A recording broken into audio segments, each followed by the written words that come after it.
Wen-je released on bail after nearly a year in detention. Ceiling collapse at Taipei Songshan Airport on Sunday night. Most aquaculture-solar projects fail to farm fish. Japan's Prime Minister Shigeru Ishiba resigns. Thousands throng Jerusalem to pressure Netanyahu. Hundreds of South Koreans detained in ICE raid at Hyundai factory. Microsoft Cloud services disrupted by Red Sea cable cuts. Blood moon captivates Skywatchers during lunar eclipse.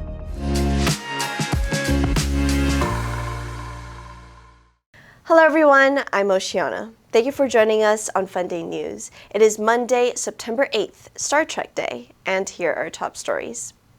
In local news, former Taipei mayor and ex-TPP chairman Wen-je, detained nearly a year over the Living Mall scandal and political donation embezzlement, was released on a 70 million NTD bail on Thursday. The Taipei District Court imposed travel and residence restrictions with electronic monitoring. His wife, Chen Peiqi, raised the bail, and Ke's first act after release was visiting his mother in Hsinchu and father's resting place. Heavy rain caused part of the ceiling outside Taipei Songshan Airport to collapse on Sunday night, scattering debris and pipes across the walkway. Witnesses said it was fortunate no one was injured as the area was not crowded. Police and airport staff quickly cordoned off the site and began cleanup. Authorities suspect flooding and water pressure triggered the accident, with a full probe underway. A recent audit found nearly 70% of Taiwan's aquaculture-solar projects failed to implement actual fish farming, despite promoting farming first, green energy added. Of 393 completed sites, only 122 were inspected, with 37 passing and 85 needing improvement or canceled. Officials cite insufficient inspection manpower and changing guidelines, leading many to prioritize solar over farming. And in global news, Japan's Prime Minister Shigeru Ishiba has announced he is stepping down after less than a year in office, following two major election losses. The move comes a day before his Liberal Democratic Party was expected to vote on whether to hold an internal leadership contest that could have forced him out. The LDP has governed Japan for most of the past 7 decades, but under Ishiba, it lost its majority in the lower house for the first time in 15 years, and then lost its majority in the upper house in July. Japan now faces a period of political uncertainty as tensions with China rise and regional insecurity mounts. Ishiba said he would continue his responsibilities to the people until a successor is selected. The LDP will choose a new leader, who will become prime minister following a parliamentary vote. Ishiba, who took office in October 2024 promising to tackle rising prices, struggled to inspire confidence as the country faced economic headwinds, a cost of living crisis, and fractious politics with the U.S. Inflation, particularly the doubling of rice prices over the past year, proved politically damaging. Public support fell further after a series of controversies, including criticism of his decision to appoint only 2 women to his cabinet and to hand out expensive gifts to party members. More than 15,000 people have taken to the streets in Israel to call for an end to the war in Gaza and urge Prime Minister Benjamin Netanyahu to agree to a deal to free the remaining hostages. Families and supporters of those still being held by Hamas thronged Jerusalem's Parish Square, with others gathering in Tel Aviv. Of the 48 hostages still in Gaza, as many as 20 are believed to be alive. Israel has yet to formally respond to a deal that would see the release of some hostages, but has previously demanded the return of all hostages in any agreement. Netanyahu insists that total victory over Hamas will bring the hostages home. Hamas took 251 hostages back to Gaza after its attack, in which about 1,200 people were killed. Israel launched a massive retaliation campaign to destroy Hamas, which has resulted in the deaths of at least 64,368 Palestinians. The UN considers the figures reliable, although Israel disputes them. Voices of protest on Israeli streets and international demands from some of its allies to stop the military offensive in Gaza have been growing steadily. Yet all signs suggest that the Israel Defense Forces, IDF, are preparing to intensify the war, as the Netanyahu government vows to gain full control of the Gaza Strip and finally defeat Hamas.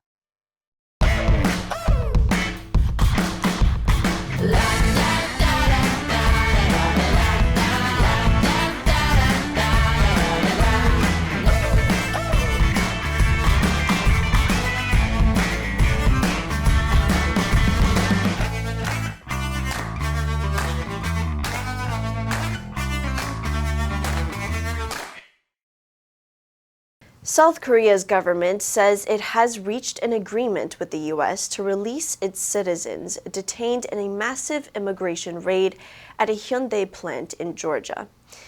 Chartered plane would be sent to bring the detainees home once administrative procedures were completed. Kang Hoon-sik said the authorities were working to improve the visa system to prevent such incidents in the future.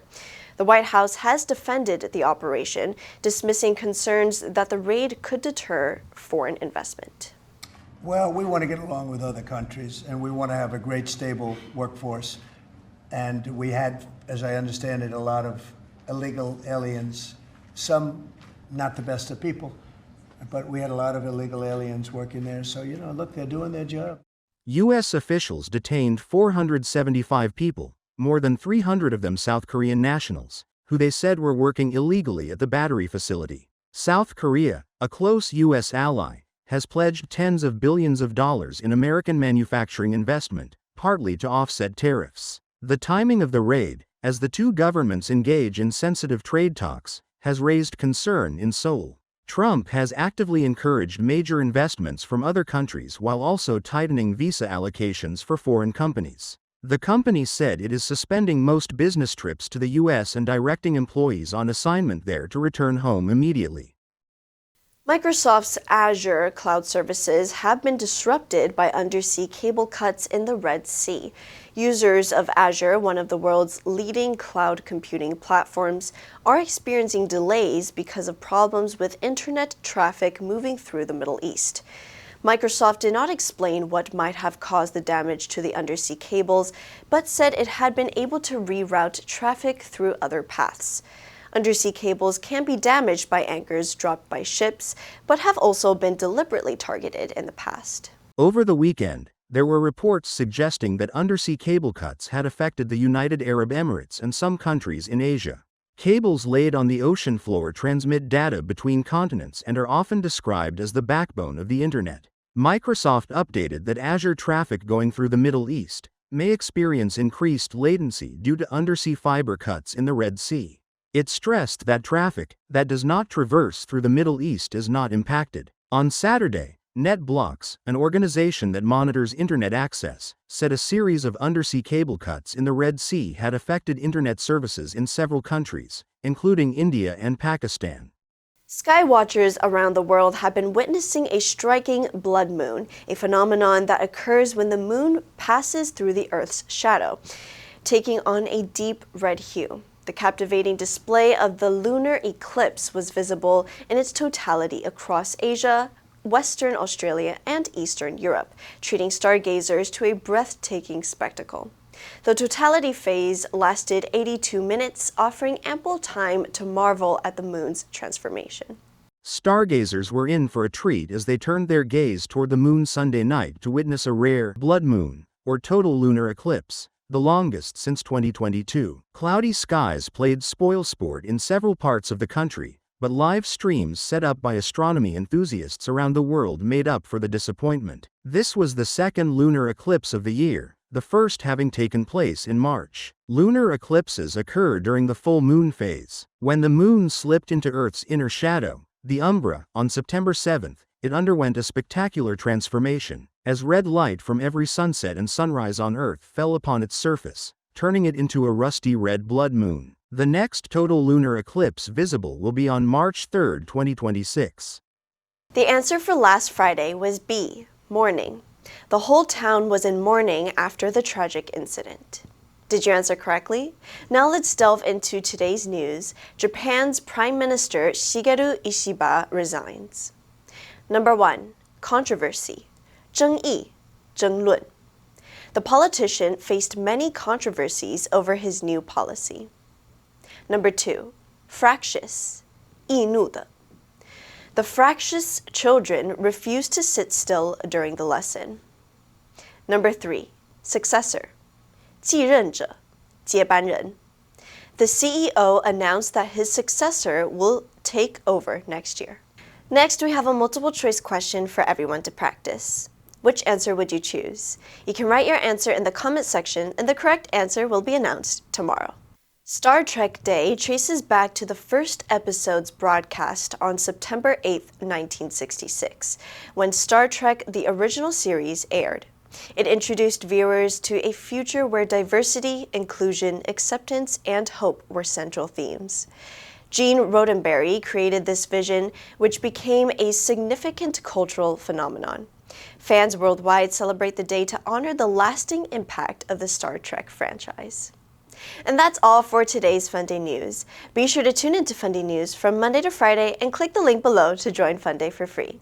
I'm your host, Oceana, and I'll see you next time.